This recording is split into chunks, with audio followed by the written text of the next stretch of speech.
Je lisais l'autre jour un article qui a eu, je pense, pas mal de succès et qui disait même au fin fond des Pyrénées, il pleut du plastique. Donc en gros, il y a une station météorologique, des scientifiques qui ont récupéré des microplastiques.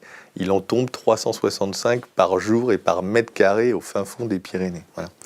Alors on se dit, mais qu'est-ce que c'est que ces trucs? Alors avant, on savait que l'eau qui tombée du ciel n'était plus potable depuis longtemps parce qu'elle vient lécher et ramasser un certain nombre de pollutions gazeuses diverses et variées.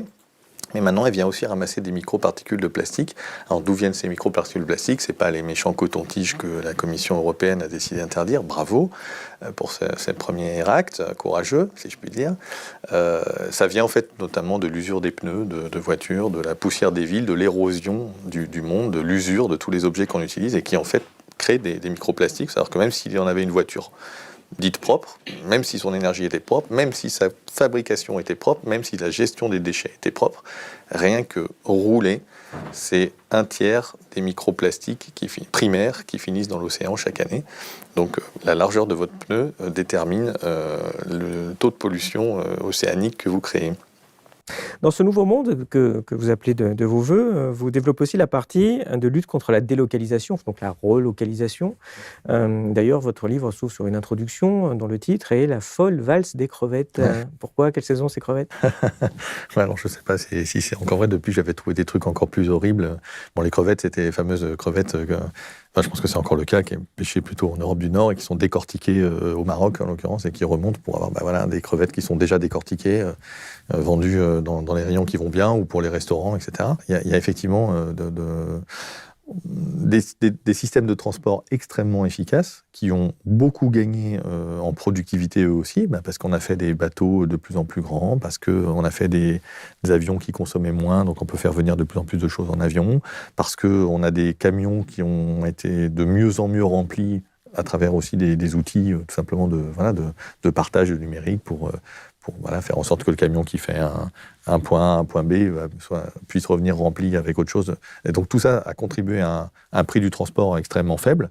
Et du coup, une fois qu'on a un prix du transport faible et qu'on a des barrières douanières qui historiquement se sont abaissées, voire annulées, ça c'est toute la logique qui date du GATT, puis de l'OMC, et puis c'est encore le cas aujourd'hui avec un certain nombre de traités. À un moment, vous avez soit un alignement par le bas des conditions environnementales et sociales. Il y avait l'espoir, je conteste pas peut-être une partie de bonne foi de dire non, ça allait au contraire, les standards allaient monter, hein, c'était les prix des salaires allaient augmenter dans les autres pays, etc. Non, c'est plutôt la pression au contraire. Et donc, ça finit forcément avec des choses un petit peu stupides. Et avec des pièces auto qui traversent l'Europe, pour alimenter les différentes usines, pour gagner quelques centimes ou quelques euros par pièce, des tomates qui partent d'Italie et qui montent en Hollande, et des tomates qui partent de Hollande et qui descendent en Italie. Alors, il se trouve, ce ne sont pas les mêmes tomates, évidemment. C'est de la bonne tomate italienne qui est vendue au décile qui va bien en Hollande, et puis de la mauvaise tomate hollandaise qui descend pour être vendue au décile qui va bien aussi en Italie. Mais voilà, tout ça, c'est effectivement une réalité.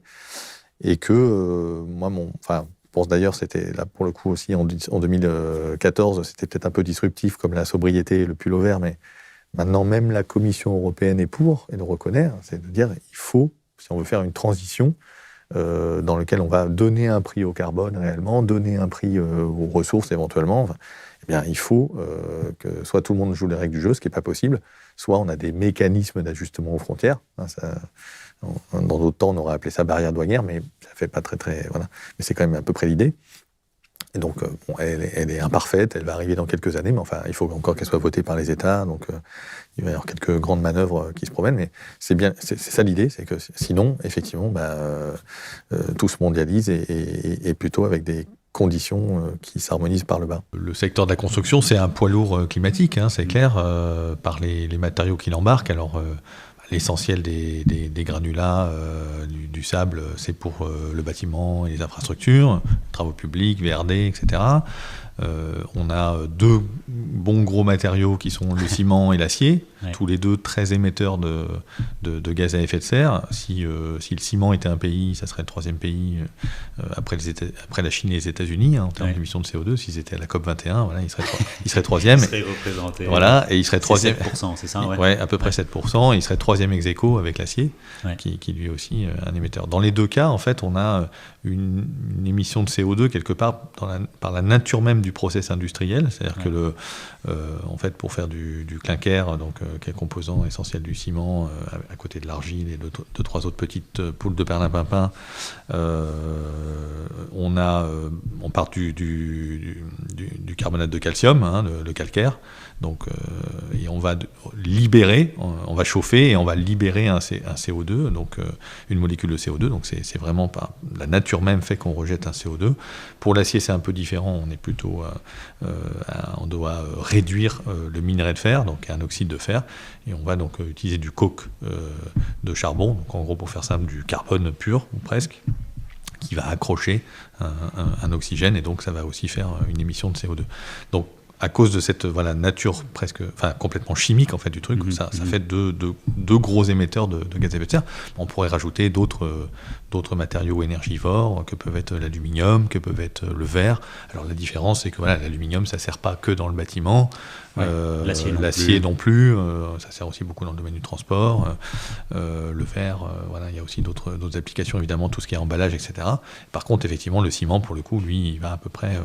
on va dire, ces bâtiments et travaux publics, infrastructures qui vont avec, donc évidemment pas que ce qui est lié à l'étalement urbain, mais c'est quand même accroché à ça. Donc on a une ville qui en fait finalement évidemment est très, alors le secteur du bâtiment ou le habiter, si j'utilise un verbe comme dans les lois maintenant ou dans les conventions citoyennes pour le climat, se loger, des besoins, se transporter, le besoin d'habiter, il est... Évidemment, les émissions de CO2, elles sont aussi liées au chauffage et dans une moindre mesure à la climatisation. Mais globalement, quand même, dans les émissions de CO2 de l'industrie, etc., on a quand même, la construction est quand même un gros faiseur. Et c'est parce qu'on continue à construire beaucoup que finalement, on a encore beaucoup d'émissions de CO2 et beaucoup d'extraction de ressources pour nourrir ça. Donc la question, c'est pourquoi on construit tant.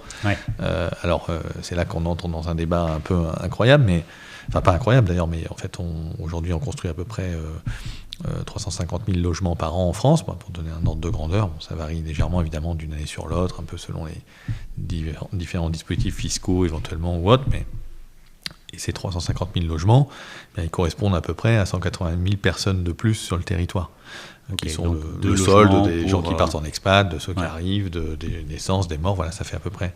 C'est une très faible augmentation démographique, de l'ordre de 0,3%, je crois, de la population, ça va être à peu près comme ça. Les projections, d'ailleurs, à 2050 sont très modérées. Et du coup, un habitant égale 2 logements mis en chantier, quoi.